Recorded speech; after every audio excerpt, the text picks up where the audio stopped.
10 শ্রেণীর লোকের কথা বলেছেন, তাদের জন্য আল্লাহ ক্ষমা রেখেছেন মহা প্রতিদান। এজন্য আল্লাহ বললেন ইন্নাল মুসলিমিনা ওয়াল মুসলিমাত, মুসলিম নর ও নারী, মুমিনিন ওয়াল মুমিনাত, বিশ্বাসী নর ও নারী, কানিতিন কানিতাত,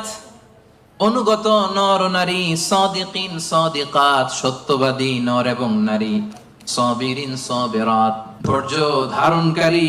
নর এবং নারী, খাশিঈন খাশিআত, বিনীত নর এবং নারী, মুতাসাদ্দিকিন মুতাসাদ্দিকাত, দানশীল নর এবং নারী, সাইমিন সাইমাত,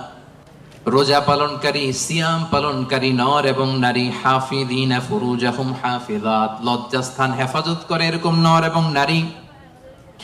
যাকিরিন যাকিরাত, জিকিরকারী নর এবং নারী, তাদের জন্য আমি আল্লাহ প্রস্তুত করে রেখেছি ক্ষমা, তাদের জন্য রেখেছি মহা প্রতিদান। পড়েন সুবহানাল্লাহ।